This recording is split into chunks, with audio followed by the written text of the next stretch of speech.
So guys, one of my favourite chapters gravitation से ये सवाल पूछा है जेईई एडवांस ने 2017 में। बेहतरीन सा सवाल एस्केप वेलोसिटी पे। डिफिकल्ट नहीं है, बस सोचना आना चाहिए। अगर आपने सारे फॉर्मूले रट लिए ग्रेविटेशन के, लेकिन आपने समझा नहीं कि वो फॉर्मूले आए कहाँ से, क्यों हुआ, और अगर आपने सोचना नहीं सीखा, नहीं कर पाओगे। सोचना सीख लिया, ज़्यादा फॉर्मूले नहीं आते हैं, बेसिक फॉर्मूले भी पता है, कर लोगे, बहुत अच्छे से कर लोगे। ठीक है, तो देखते हैं क्या बोल रहा है। A rocket is launched normal to the surface of the earth away from the sun along the line joining the sun and the earth. तो पहले तो बस इस स्टेटमेंट को समझने की कोशिश करते हैं। ठीक है, क्या बोल रहा है, मान लो ये हमारा सन है, सूरज है तू मेरा तारा है तू, तो ये है सूरज, सूर्य है ना, सन। अच्छा, और इधर मान लो अर्थ है। ठीक है, इधर क्या है, अर्थ। अब ये क्या बोल रहा है, हमने अर्थ से एक रॉकेट लॉन्च करा। ठीक है, रॉकेट लॉन्च करा, कैसे करा, normal to the surface of the earth. तो मान लो मैं ऐसे खड़ा हूं, तो नॉर्मल टू द सरफेस। ठीक है, सो यहां पे करेंगे तो कैसे होगा, इस दिशा में होगा। इधर करेंगे तो कैसे होगा, इस दिशा में होगा, इस दिशा में। समझ में आ रहा है, normal to the surface of the earth. और क्या बोल रहा है हमको, अवे फ्रॉम द सन। अच्छा, मतलब इस दिशा में तो नहीं, अवे फ्रॉम द सन, इस दिशा में। Along the line joining the sun and the earth. अच्छा, मतलब along the line joining the sun and the earth, मतलब इस लाइन के अलोंग, अवे। ओ, ये तो एक ही है, देखो, ये नहीं, ये नहीं, ये नहीं, ये नहीं, ये नहीं, ये नहीं, और ये भी नहीं, क्योंकि क्या बोल रहा है, along the line joining this surface of the sun and the earth away from the earth. ठीक है, अवे फ्रॉम द अर्थ, समझ में, बहुत बढ़िया। द सन इज इतना times heavier than the earth and is at a distance इतने times larger than the radius of the earth. तो मान लो मैं बोल देता हूं भाई, अर्थ का मास है, मास ऑफ अर्थ को me बोल देता हूं, रेडियस को re बोल देता हूं। ठीक है, तो मास ऑफ सन क्या दे रखा है, मास ऑफ सन हमको दे रखा है कितने times, 3 × 10⁵ times heavier than the earth, मतलब मास ऑफ अर्थ के इतने गुना। बात आ रही है खोपड़ी में, समझ आ रहा है। ठीक है, और क्या बोल रहा है, distance between sun and earth, मान लो उसको मैं DSE बोल देता हूं, distance between sun and earth is 2.5 × 10⁴ times radius of earth. बहुत बढ़िया, समझ आ रहा है। फिर क्या बोल रहा है, escape velocity from earth's gravitational field is इतना। ध्यान से सुनो क्या बोल रहा है, फ्रॉम अर्थ्स ग्रेविटेशनल फील्ड, मतलब अर्थ के चंगुल से अगर उसको बाहर भागना है ना। अगर मेरे को किसी ऑब्जेक्ट से नफरत हो गई, मान लो इस पेन से नफरत हो गई, और इस पेन को मुझे धरती से बाहर फेंकना है, और ऐसे फेंकना है कि हमेशा के लिए बाहर चले जाए, धरती की ग्रेविटी इसको वापस ना खींच पाए, धरती के चंगुल से मैं इसको बाहर फेंक दूं। ठीक है, धरती के ग्रेविटेशनल फील्ड के चंगुल से बाहर फेंक दूं, तो उसकी 11.2 किलो, तो मुझे इस पेन को 11.2 किलोमीटर पर सेकंड, मीटर पर सेकंड नहीं, किलोमीटर पर सेकंड, बहुत ज्यादा होता है, 11.2 किलोमीटर एक सेकंड में ट्रैवल करना, समझ रहे हो, एक सेकंड में इतना ट्रैवल। तो इसको मुझे उतनी जोर से फेंकना पड़ेगा, जो मैं पर्सनली तो नहीं कर सकता हूं। लेकिन हाँ, क्या बोल रहा है, रॉकेट इज लॉन्च, एक रॉकेट के साथ ऐसा कुछ किया जा सकता है। ठीक है, चलो, तो क्या बोल रहा है, रॉकेट इज लॉन्च। ठीक है, अच्छा, लेकिन अब हमें पूछा क्या है, ये तो हमको दे रखा है एस्केप वेलोसिटी। एस्केप वेलोसिटी कैसे आएगी, सोचो, मैंने अगर यहां से कोई फेंका ऊपर, तो उसकी कुछ काइनेटिक एनर्जी होगी, कुछ पोटेंशियल एनर्जी होगी। मिनिमम वेलोसिटी क्या होगी, जिस पे जब वो इन्फिनिटी पे जाए, जब वो अर्थ के ग्रेविटेशनल फील्ड से बाहर जाए, तो उसकी 0 स्पीड हो। क्योंकि अगर मैं और जोर से फेंकूंगा तो चंगुल से तो बाहर भाग ही जाएगा, और थोड़ी सी उसकी स्पीड रह जाएगी। तो सिंपल कंजर्वेशन ऑफ एनर्जी से हम निकालते हैं, कंजर्वेशन ऑफ मैकेनिकल एनर्जी से, आपको पता है ना। I hope you remember the formula, even if you don't know, simple mechanical energy conservation से आप निकाल सकते हो। बट ठीक है, आई थिंक अभी आप अगर एडवांस का क्वेश्चन कर रहे हो तो you would know it. Escape velocity क्या होती है, एस्केप वेलोसिटी होती है √2gm/r।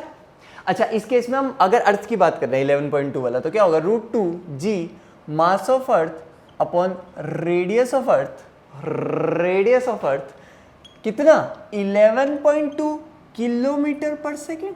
बहुत बढ़िया। अब हमको पूछ क्या रहा है, ये तो इसने दे रखा है क्वेश्चन में, पूछ क्या था, the minimum initial velocity required for the rocket to be able to leave the sun earth system is closest to, ignore the rotation of and revolution of the earth and the presence of any other planet. ठीक है, और options दे रखे, क्या कह रहे हो, rotation और revolution नहीं भी बताते तो भी नहीं लेते हम, है ना, ऑब्वियसली। हाँ ठीक है। तो ये हमको दे रखा है, हमको निकालना क्या है, मिनिमम इनिशियल वेलोसिटी। मैं इस पेन को कितनी स्पीड से फेंकूं कि ये धरती के चंगुल से तो बाहर जाए ही, लेकिन सन के चंगुल से भी बाहर चले जाए, मतलब सन और धरती दोनों के ग्रेविटेशनल फील्ड को एस्केप कर जाए। और एक बहुत इंटरेस्टिंग चीज आपको बताऊंगा इस वीडियो के लास्ट में, ठीक है, कि इसका मतलब क्या है, इस वेलोसिटी से क्या वो केवल सन अर्थ सिस्टम को एस्केप करेगा या एक और इंपॉर्टेंट चीज को एस्केप कर जाएगा, करेंगे इस पे क्वेश्चन के लास्ट में चर्चा करेंगे, ठीक है। चलो तो बात करते हैं। देखो अब अगेन आपको पता है एस्केप वेलोसिटी √2gm/r होती है, बट आप कंफ्यूज कि यार ये कैसे करें, √2gm/r होती है, अब किसका मास लें, सन का लें, अर्थ का लें, दोनों का ऐड कर दें, क्या करें। बेसिक से सोचो, सोचना आना चाहिए, एडवांस का क्वेश्चन है, सोचना आना चाहिए, कोई दिक्कत नहीं है, बहुत टफ नहीं है, बस सोचना आना चाहिए। तो सोचते हैं, देखो मतलब क्या है इसका, कि ये धरती के चंगुल से भी भाग जाए, सूरज के चंगुल से भी भाग जाए। अच्छा, तो जब मैंने इसको इनिशियल वेलोसिटी दी, मान लो मैंने इसको vs वेलोसिटी दी, रखा है ना, मिनिमम इनिशियल वेलोसिटी, मान लो मैंने इसको vs इनिशियल वेलोसिटी दी, तो इसकी काइनेटिक एनर्जी कितनी होगी? बहुत बढ़िया, कितनी होगी? हाफ m vs², ठीक है, प्लस इसकी पोटेंशियल एनर्जी कितनी होगी? अब देखो इस रॉकेट को हमने यहां से लॉन्च करा, यहां पे एक रॉकेट है, ठीक है, इस रॉकेट को जब हमने लॉन्च करा, इस रॉकेट की पोटेंशियल एनर्जी दो बॉडीज की वजह से, अर्थ की वजह से भी है, सूरज की वजह से भी है। अर्थ के साथ वाली इसकी पोटेंशियल एनर्जी कितनी है आपको पता है कितनी होती है? किसी भी ऑब्जेक्ट के साथ -gmm/r पढ़ रखा है हमने, ठीक है। तो क्या होगी इस केस में? -g मास ऑफ रॉकेट, जिसको मैं छोटा m बोल रहा हूं इस केस में, है ना, इनटू मास ऑफ अर्थ, ठीक है, डिवाइडेड बाय, ठीक है, डिवाइडेड बाय रेडियस ऑफ अर्थ। लेकिन सोचो, अर्थ की वजह से ये, सन की वजह से भी तो कुछ होगी, तो क्या होगी?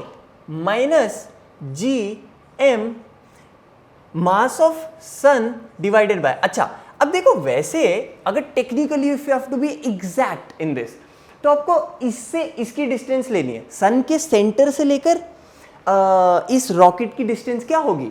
सन के सेंटर से अर्थ के सेंटर की डिस्टेंस प्लस अर्थ का रेडियस। आप समझ रहे हो, क्योंकि ये सन से बीच से बीच तक देखिए, प्लस अर्थ का रेडियस, है ना, इस केस में अवे, क्योंकि अवे की तरफ लॉन्च करा है। पर आप सोच के देखो ना यार, 2.5 × 10⁴ टाइम्स जो इनके बीच का डिस्टेंस है वो इतना ज्यादा है कि अर्थ का रेडियस उसके सामने नेग्लिजिबल है। तो मैं उसे बोलूं d + re या d, तो वो सेम ही होगा। तो मैं उसको कैलकुलेशन आसान बनाने के लिए d बोल देता हूँ, ठीक है। और उससे कुछ आंसर में फर्क भी नहीं आएगा, बिकॉज देखो ना, d इतना ज्यादा है, 2.5 × 10⁴ टाइम ज्यादा है रेडियस ऑफ अर्थ से, तो उसमें एक रेडियस ऐड भी कर दोगे तो कोई फर्क नहीं पड़ेगा ऐड सब्ट्रैक्ट करने से, ठीक है। तो क्या होगा? d यहां पे हमने लिखा था se, समझ में आ रही है बात? अच्छा, और ये किसके बराबर होना चाहिए? अब जब वो रॉकेट इंफिनिटी पे जाएगा, ठीक है, क्योंकि मैंने मिनिमम स्पीड दी थी, तो उसकी फाइनल इंफिनिटी पे स्पीड कितनी होगी? कितनी होगी? एग्जैक्टली कितनी होगी? 0। तो उसकी काइनेटिक एनर्जी कितनी होगी? 0 प्लस उसकी पोटेंशियल एनर्जी कितनी होगी? अरे भाई वो इंफिनिटी पे चला गया, इसका मतलब उसकी पोटेंशियल एनर्जी कितनी हो गई? 0। बहुत बढ़िया, हो गया भाई सवाल। देखो कितना आसान था, जेई एडवांस है, आसान सवाल ही पूछेगा, डोंट वरी। क्या? हाफ m vs² बराबर gm, कॉमन ले लेता हूँ, me/re प्लस ms/dse। अच्छा, m से m कटा, vs आ गया इधर लेके, root 2g mass of earth upon radius of earth plus mass of sun plus dse, मतलब डिस्टेंस बिटवीन वो, है ना, ठीक है। अब आप कर लो तो हो जाएगा, हमें ये पता है। अच्छा सोच के देखो, हमें ये क्वांटिटी पता है, इस क्वांटिटी को पहले लिखते हैं।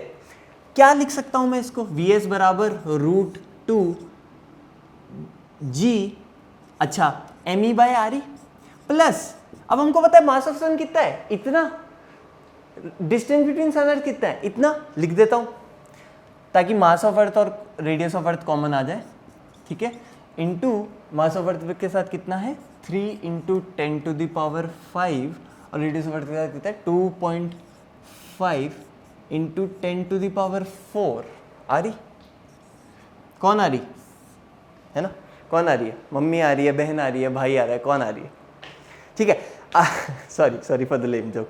हाँ ये करोगे, कैलकुलेट कर लो इसको, ठीक है, ये कर लो, ठीक है भाई, तो 30/25, ठीक है, 30/2.5 सॉरी, विच इज़ 300/25। अगर आप 300/25 करोगे तो ये आपका आ जाएगा 25 1 ज़ा 25 2 12 आ जाएगा आई थिंक, है ना, 12 आ जाएगा।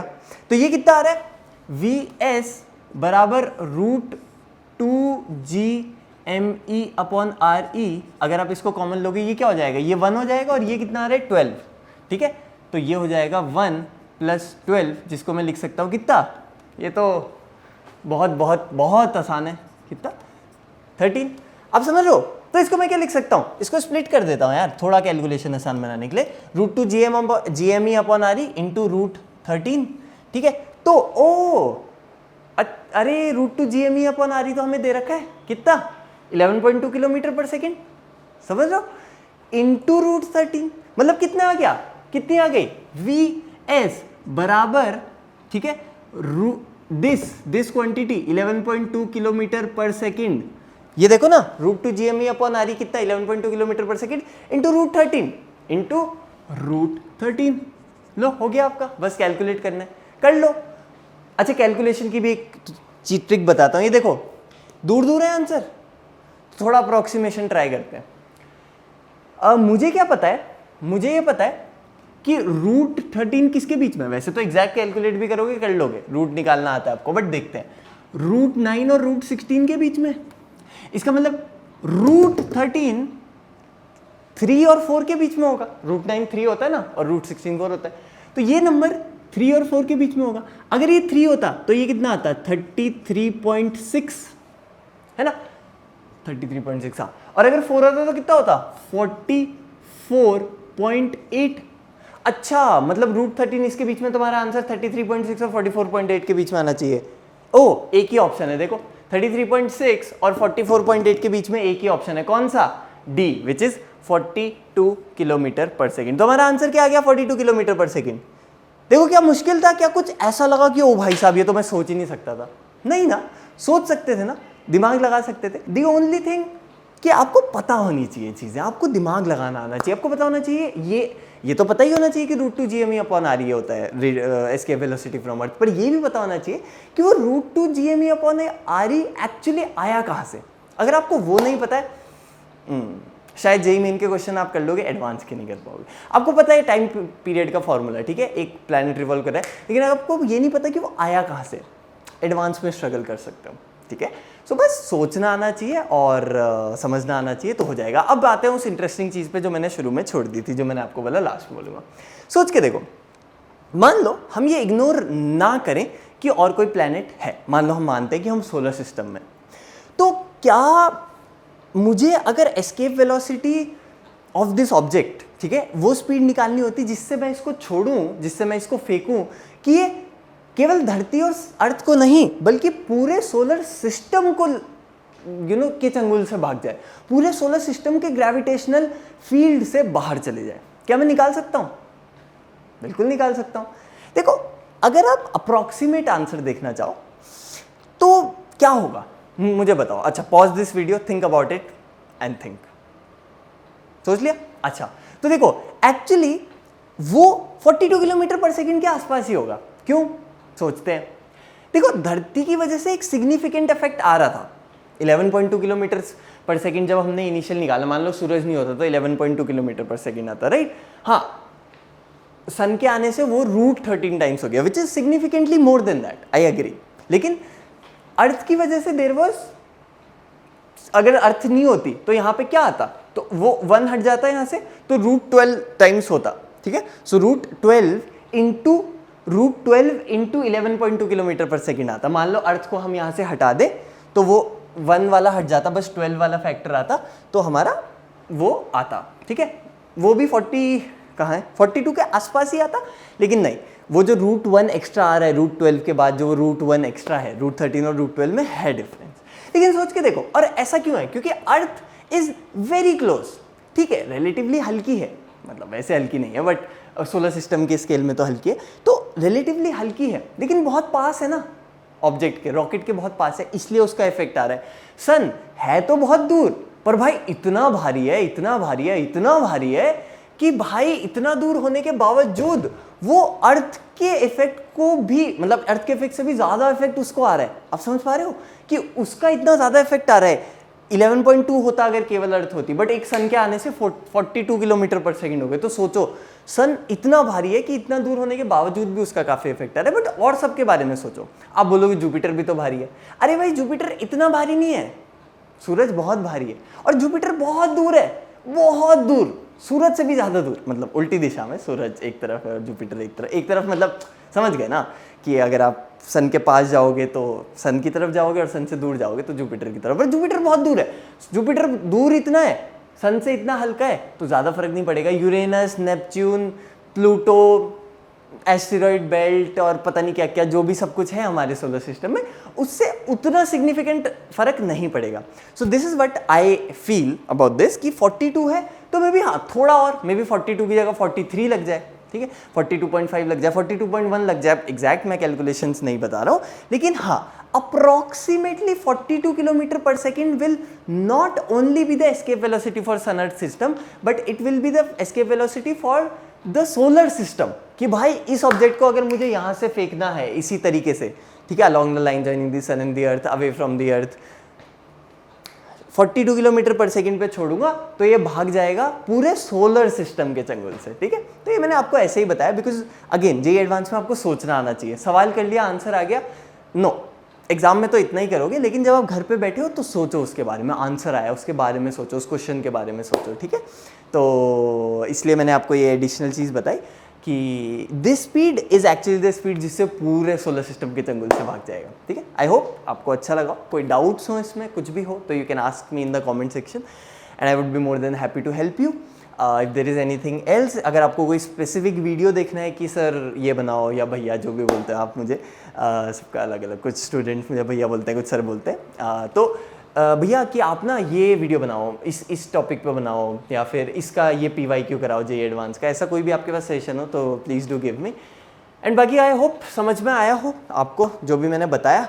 एंड अगेन जेईई एडवांस बहुत मुश्किल नहीं है, बस सोचना आना चाहिए, ठीक है। चलो गाइस, ऑल द बेस्ट।